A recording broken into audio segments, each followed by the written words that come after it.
वालन के मिलाओ तनी भगवान चंद्रमा के द्वारा स्थापित शिवलिंग से यहाँ आके कैसा लगता?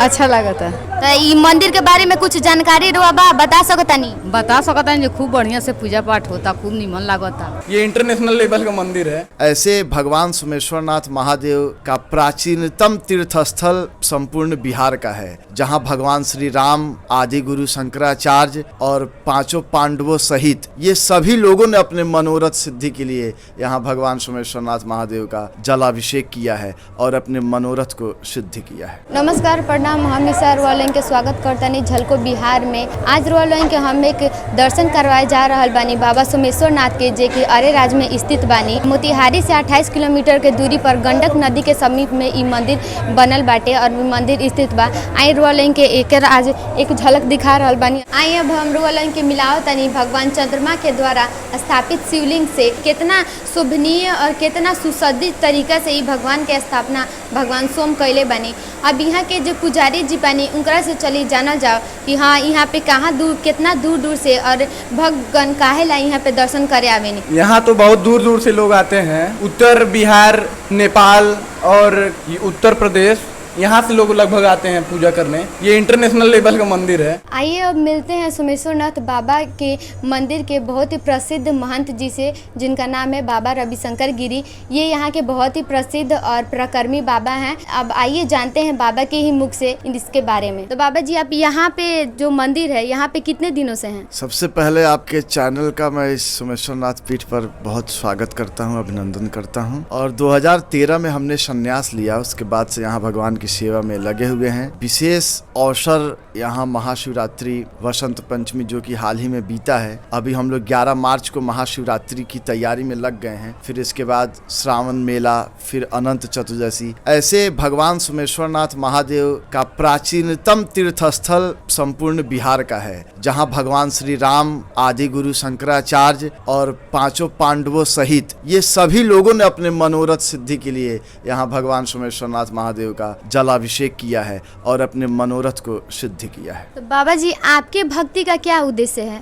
भक्ति का उद्देश्य सबका एक ही होता है, भगवत प्राप्ति, जन सेवा, गरीब असहाय पीड़ित लोगों को उनकी जरूरत उन तक पहुंचाना और धर्म का प्रचार प्रसार, हिंदुत्व का परचम लहराना, हिंदू राष्ट्र घोषित करने में अपने कर्म को हम लोग दिन रात लगे रहते हैं। भक्तों को उसके लिए प्रेरित करते हैं कि आप भक्ति का प्रचार प्रसार, भगवान का प्रचार प्रसार करते हुए, स्वयं का कल्याण करते हुए विश्व के कल्याण के लिए निरंतर प्रयासरत रहना ही हम लोगों का धर्म है, कर्म है, जिसका निर्वहन हम लोग निरंतर करते रहें। बाबा जी, ये जो मंदिर है ये बहुत ही ज़्यादा प्रसिद्ध मंदिर है, लेकिन इसके बारे में जो इसके स्थापना के बारे में, इसके रहस्य के बारे में बहुत कथाएं हैं।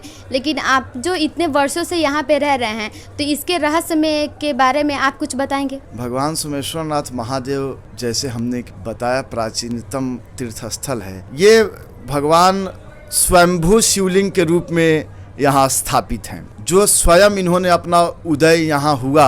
और यहाँ सिर्फ मानव के ही लिए नहीं, संपूर्ण ब्रह्मांड में जितने भी जीव हैं, मानव, दानव, गंधर्व, राक्षस, देवी देवता, ये सभी के भगवान हैं। और सभी लोगों ने अपने कल्याणार्थ भगवान के दरबार में जलाभिषेक और अन्य माध्यम से, अब सिद्धि के माध्यम से भगवान को प्रसन्न करके अपने मनोरथ सिद्धि के लिए विशेष ये इनकी प्रसिद्धि पूरी दुनिया भर में है। बाबा जी, इसकी महत्ता तो बहुत ज़्यादा है यहाँ पे, क्योंकि बहुत दूर दूर से लोग यहाँ पे दर्शन करने आते हैं। लेकिन आपके मुख से इसकी महानता और प्रसिद्धता का क्या कारण है? जैसे हमने आपको बताया कि भगवान स्वयंभू शिवलिंग हैं, ज्योतिर्लिंगों के स्वरूप में भगवान सोमेश्वरनाथ महादेव हैं।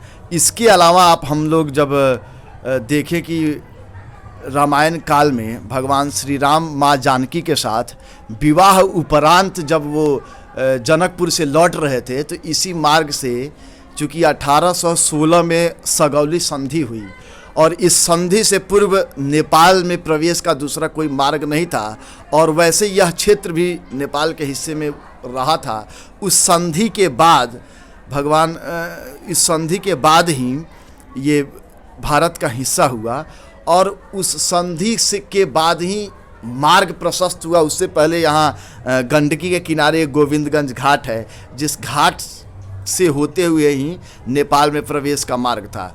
उसी मार्ग से भगवान श्री राम माँ जानकी के साथ जो है इस स्थल पर आए और यहाँ पार्वती कुंड है, इसमें स्नान आदि करके इन्होंने जो है भगवान का जल अभिषेक किया माँ जानकी अखंड सौभाग्यता की प्राप्ति के लिए। इन्हीं के द्वारा सर्वप्रथम शिव पार्वती गठबंधन की परंपरा को स्थापित किया गया, जो आज हर घर के लोग जो है यहाँ गठबंधन करके अपने मनोरथ को पूर्ण करते हैं। नवविवाहिता जो है विशेष रूप से यहाँ भगवान के दरबार में आते हैं और भगवान से मन्नत मांगते हैं। औरतें अखंड सौभाग्यता की मन्नत मांगती हैं। तो बाबा जी यहाँ का जो भक्ति वाला वातावरण है, जो शांति वाला जो वातावरण है, इसकी अनुकूलता को देखते हुए लोग बहुत ही ज़्यादा प्रफुल्लित होते हैं यहाँ पे आके। तो आप इसके वातावरण और प्रफुल्लता का कारण? जैसे तो कारण तो हमने लगभग बता ही दिया कि इसका क्या विशेष महत्व है। अब देखिए, पांडवों ने अपने राज्य सत्ता की प्राप्ति के लिए, अर्थात जिनके पूरी सत्ता छीन गई थी, उन्होंने अपनी सत्ता की प्राप्ति के लिए भगवान के दरबार में जलाभिषेक किया। तो इस तरह से जो भी लोग अपने जीवन से परेशान रहते हैं, पीड़ित रहते हैं, वो भगवान के दरबार में आते हैं, उससे जो है उनका कल्याण होता है। इसके अलावा जो है चूँकि पौराणिक महत्व है और देवी देवता से लेकर के यक्ष गंधर्व राक्षस सभी लोगों ने इस दरबार में आकर के भगवान से प्रार्थना की है। तो इसी उद्देश्य से, और चूँकि प्राचीनतम तीर्थस्थल है और जितने भी वैदिक परंपरा के अनुष्ठान हैं वह पूरे प्रदेश में सबसे ज़्यादा भगवान के दरबार में होता है। जैसे आप लखराव ले ले, अष्टजाम ले ले, मुंडन, जनेऊ, सारे संस्कार यहाँ व्यापक स्तर पर होते हैं। उसकी बड़ी महिमा है। और आप समझिए, उस ईस्टर्न उत्तर प्रदेश सहित नेपाल के सभी तराई क्षेत्र के लगभग 10-12 जिले के लोगों का आध्यात्मिक केंद्र के रूप में पूर्व से ही स्थापित है, विकसित है। धीरे धीरे हम लोग इसको पर्यटक के रूप में विकसित करने का प्रयास कर रहे हैं कि देश और दुनिया भर से ज़्यादा पर्यटकों का यहाँ आवागमन सुनिश्चित हो सके। बाबा जी, ऐसा कहा जाता है कि जो संत होते हैं, जो गुरु महात्मा होते हैं, उनकी आत्मा बहुत ही ज़्यादा शुद्धिकरण के कारण भगवान से उनका संपर्क रहता है। तो आप कुछ बता सकते हैं कि मतलब ऐसा जो आम आदमी हैं और जो संत हैं, उनके बीच में क्या विभिन्नताएं हैं, वो अपने आप को कैसे भगवान से जोड़ सकते हैं और कैसे उनकी भक्ति में लीन हो सकते हैं? देखिए, ये तो भक्त और भगवान, इन दोनों का एक अलग ही संबंध होता है। ये चाहे संत हो, साधारण मनुष्य हो, वो अपने कर्तव्य निष्ठता के आधार पर भगवान के प्रति श्रद्धा और विश्वास रख करके उनका प्रिय पात्र बन करके धर्म के प्रचार प्रसार के साथ साथ और धर्म की पुनर्स्थापना के साथ साथ हमारे जितने भी सांस्कृतिक धरोहर हैं, पर्व, उत्सव और त्योहार हैं, इसको धूमधाम से मनाने के साथ साथ ही इसका प्रचार प्रसार होगा और इसके संस्कार हमारे आने वाले युवा पीढ़ियों के अंदर भी ये स्थापित हो।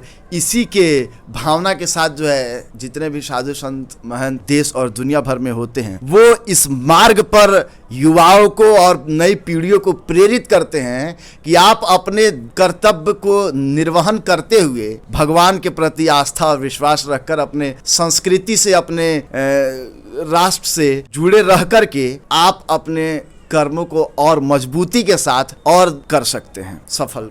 बहुत बहुत धन्यवाद बाबा जी। आपने जैसा कि देखा कि बाबा जी ने अपने सुमुख से बहुत ही अच्छा व्याख्यान किया इस मंदिर का और इसके बारे में बहुत ही अच्छा बताया कि हाँ, इस मंदिर का रहस्य क्या है, यहाँ पे श्रद्धालुगण अपनी मन्नतें लेके क्यों आते हैं। और इन्होंने आने वाली पीढ़ियों को भी बहुत ही ज़्यादा उत्साह दिया कि हाँ, अपने परंपराओं को ना छोड़े और अपने जो सिद्धांत हैं उसको भी ना छोड़े। अब इस स्थान के रहस्य के बारे में बताओ तनी। ये जैसा कि स्कंद पुराण में लिखल कि ई लिंग के स्थापना भगवान चंद्रमा के द्वारा कल गई रहे।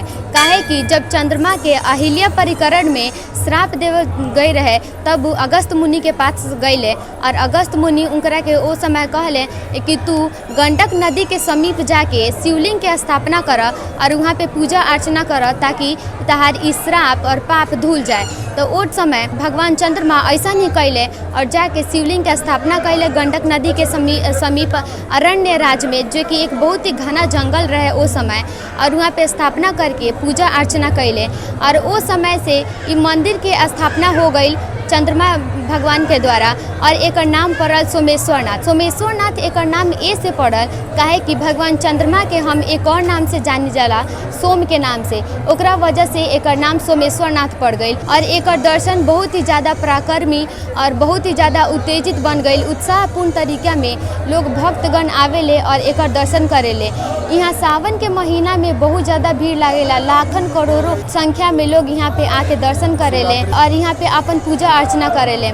अभी हम लोगन के देखा रहल बानी कि कोरोना के कारण पहले 2020 में यहाँ पे पूजा अर्चना ना हो पाई, यहाँ के दरवाज़ा हमेशा बंद रहल 2020 में, लेकिन ये साल भारी मात्रा में लोग आयल बारे। यहाँ दर्शकगण से आग्रह बाटी कि झलको बिहार के अगर वो सब्सक्राइब नहीं की करिए तो एक के सब्सक्राइब करी और कमेंट बॉक्स में जाके हमने के कमेंट करी और ये बताएं कि हमने के ये वीडियो कैसे रहल। और भी ऐसे अच्छा वीडियो देखला लोग लगिन झलको बिहार के सब्सक्राइब करके ओकरा के ज़्यादा से ज़्यादा शेयर करी और हमने के लाइक करी ताकि ऐसे भी और से अच्छा वीडियो हमने अपलोड करी सन।